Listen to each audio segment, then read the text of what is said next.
हाय बच्चों, तो 30 में से 30 नंबर आपको प्रैक्टिकल एग्जामिनेशन में कैसे मिल सकते हैं मैं आपको एक एक करके बताता हूं। देखो, सबसे पहले तो ये समझ लो, अगर आप ऐसे स्टूडेंट हो जिसको प्रैक्टिकल परफॉर्म करने नहीं आते, आपको प्रैक्टिकल कौन कौन से ये भी नहीं पता है, आपको तब भी आपके टीचर जो है वो फेल नहीं करेंगे। अगर मान लीजिए आप ऐसे स्टूडेंट हो जिसने प्रैक्टिकल फाइल नहीं बनाई हुई है, कुछ नहीं लिखा हुआ है, तो भी आप फेल नहीं हो सकते बेटा। अगर आप ऐसे स्टूडेंट हो जिसने कोई वर्किंग प्रोजेक्ट भी नहीं बनाया है, आप तब भी फेल नहीं हो सकते। और अगर आपने वाइवा के सारे सवालों के जवाब नहीं दिए, आप तब भी फेल नहीं हो सकते। आप बस एक ही शर्त पे फेल हो सकते हो वाइवा में, कि आप सारी चीजें एक साथ कर दो। आप सारा कांड एक साथ कर दो कि आपने फाइल भी नहीं बनाई, आपको प्रोजेक्ट भी नहीं सबमिट किया, आपने वर्किंग प्रोजेक्ट, आपको परफॉर्म भी नहीं करना था, आपको वाइवा भी सवाल का को जवाब नहीं दिया, आप तब पक्का फेल होगे। लेकिन कोई एक आधी में प्रॉब्लम है तो आप फेल नहीं हो सकते। मैं आपको डिवीजन बताता हूं।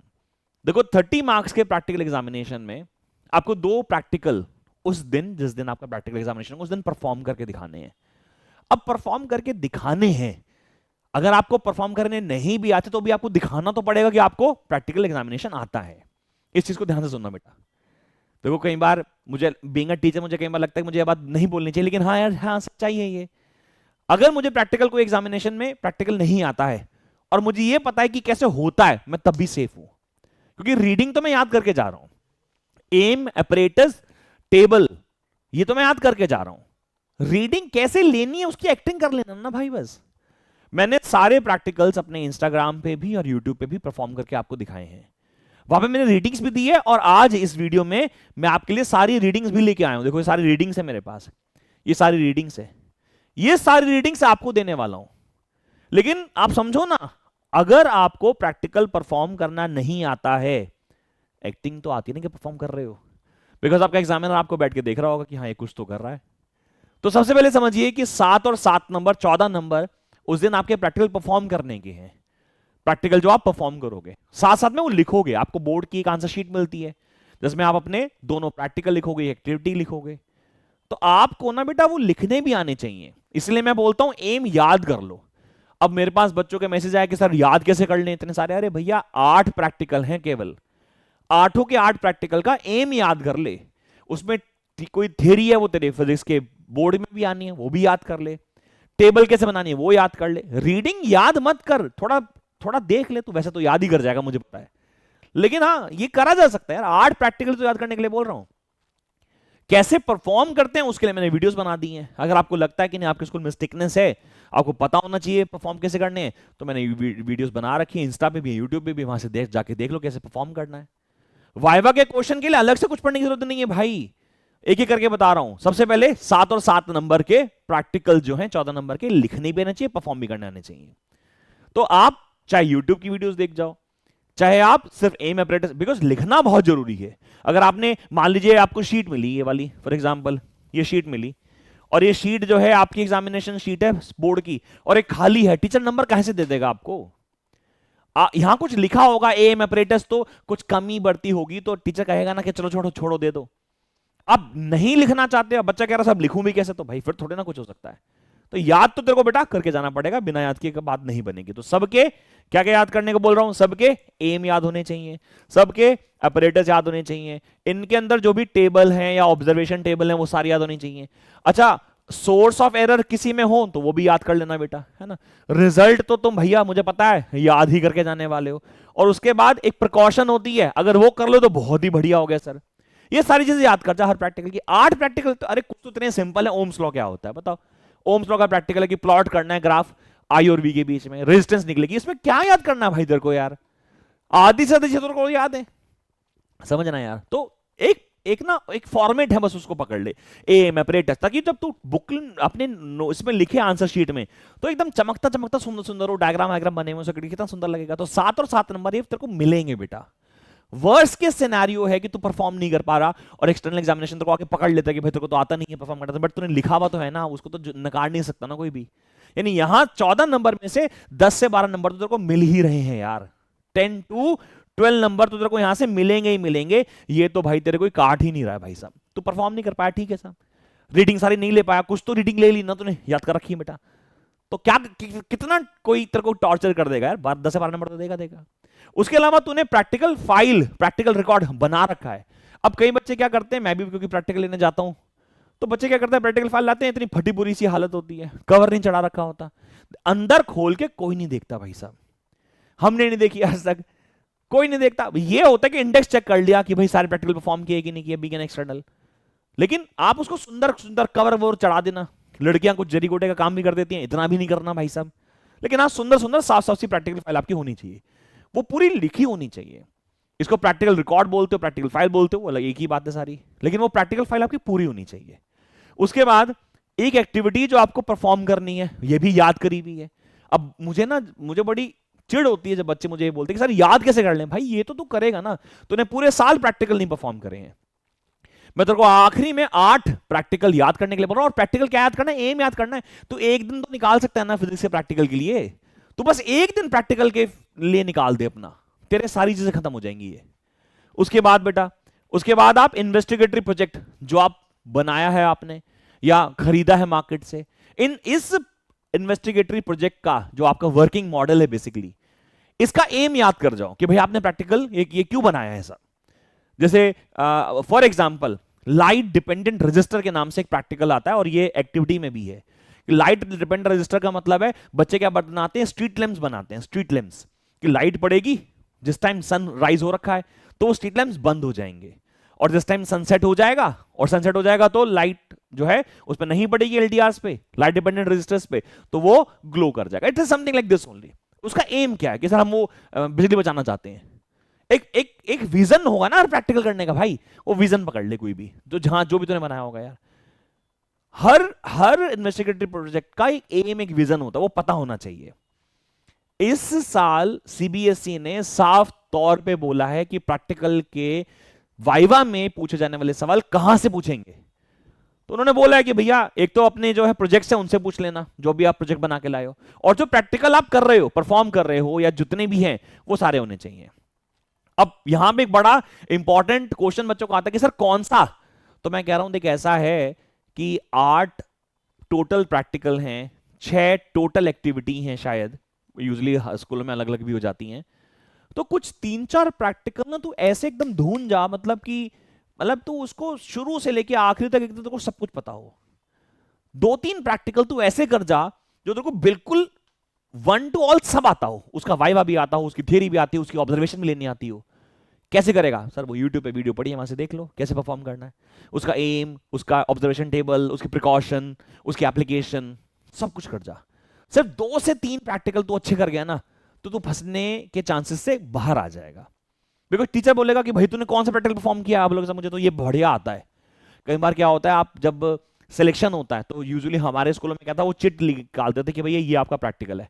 तो मुझे याद है कि मेरे साथ वाले बच्चे को जब उसने चिट निकाली तो उसको देखा कि ऐसे मुझे प्रैक्टिकल तो ये नहीं आता, तो उसने कहा सर मुझे ये नहीं आता।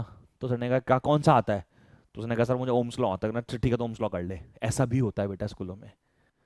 तो अगर तू 2-3 प्रैक्टिकल, 1-2 एक्टिविटी ऐसी कर जाएगा जो तेरे को ओवरऑल सारी आती है, तेरे के नंबर कटने हैं ही नहीं बेटा। तो सबसे पहले इंश्योर करा हमने 7 नंबर प्रैक्टिकल लिखने के, परफॉर्म करने के, 5 नंबर आपके प्रैक्टिकल रिकॉर्ड के, 3 नंबर आपके एक्टिविटी के, 3 नंबर आपके इन्वेस्टिगेटिव प्रोजेक्ट के। अब सबसे इंपॉर्टेंट चीज आती है बेटा वाइवा। वाइवा वाइवा के लिए क्या करना चाहिए? देखो वाइवा के लिए ना जो गुड लेबोरेटरी प्रैक्टिसेस हैं वो एक अलग बात है भाई। गुड लेबोरेटरी प्रैक्टिस में मैं हमेशा बोलता हूं कि don't be a rude guy but don't be a cutie pie. मतलब आप बहुत ज्यादा रूड नहीं हो सकते और बहुत ज्यादा प्यार प्यार से बात कर, ऐसे बात चलती नहीं है। लेकिन गुड लेबोरेटरी प्रैक्टिस में होता है कि एटलीस्ट जैसे केमिस्ट्री का लैब प्रैक्टिकल है आपका फॉर एग्जांपल, तो आप लैपटॉप लेके जाओगे ना, लैपटॉप अपना। आप फिजिक्स के प्रैक्टिकल में जा रहे हो, ज्योमेट्री बॉक्स लेके गए हो, आपके पास डी नहीं है, आपके पास प्रिज्म का प्रैक्टिकल आ गया, अब मांग रहे हो कि भाई भाई भाई डी दे दे, भाई डी दे दे। ये सब नहीं चलता भाई साहब।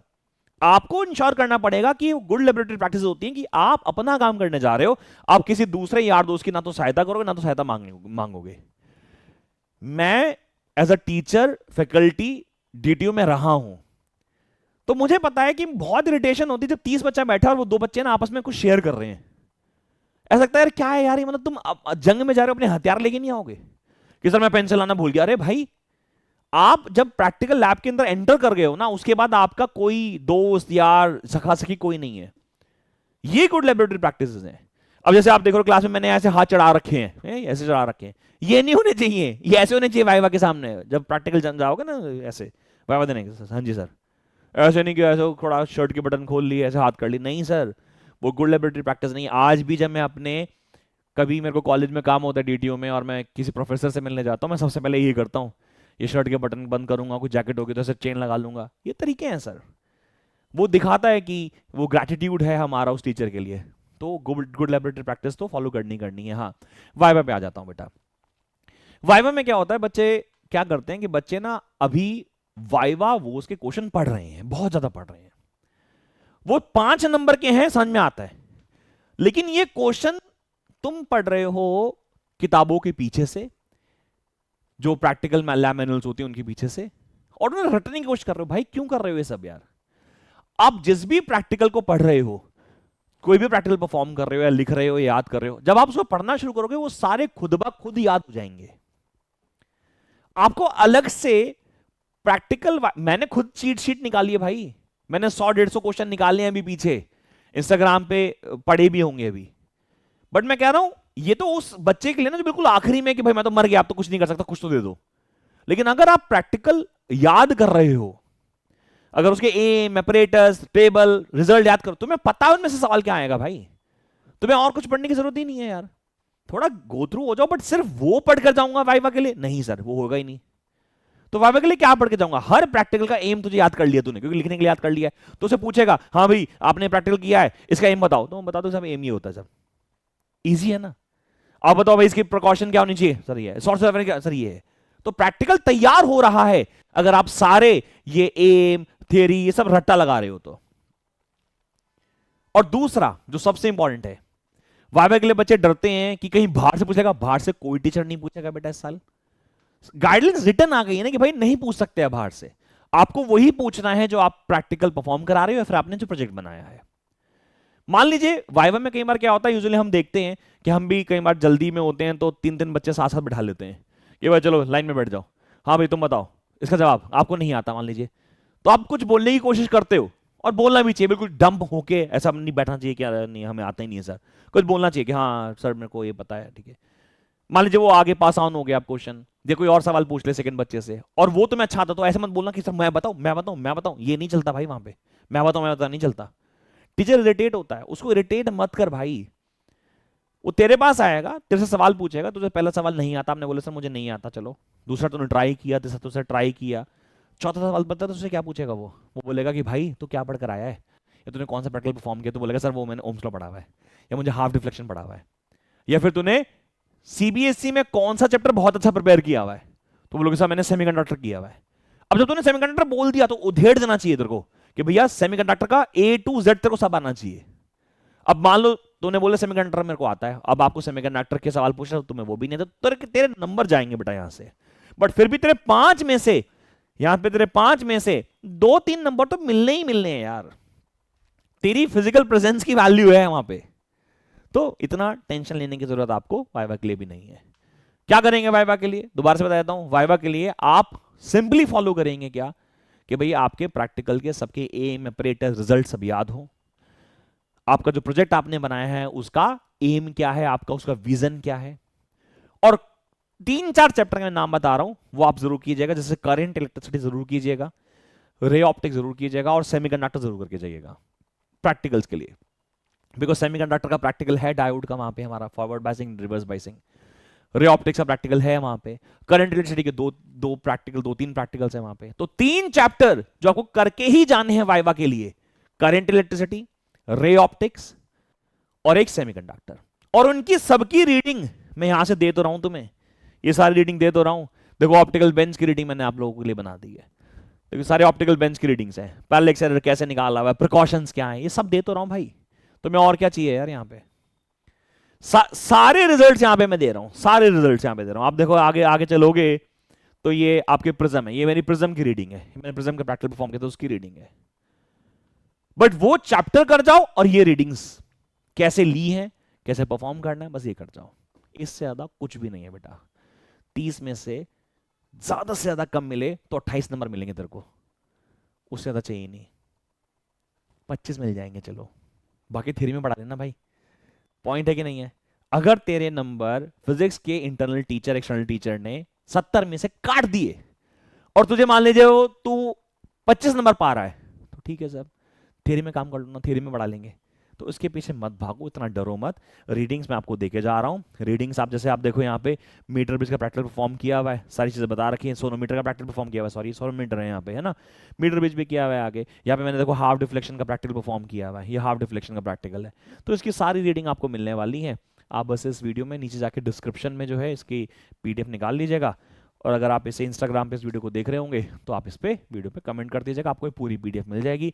And stay relaxed, focus on theory paper. 70 में से 70 नंबर वहाँ ज़्यादा ज़रूरी है ना लाना। यहाँ तो हर बच्चे को बेटा 30 में से 25 नंबर तो मिल ही रहे हैं। कोई ऐसा बच्चा हो ही नहीं सकता जो बोले कि मुझे तो 30 में से 0 मिलने वाले हैं। All the best, stay tuned, bye bye.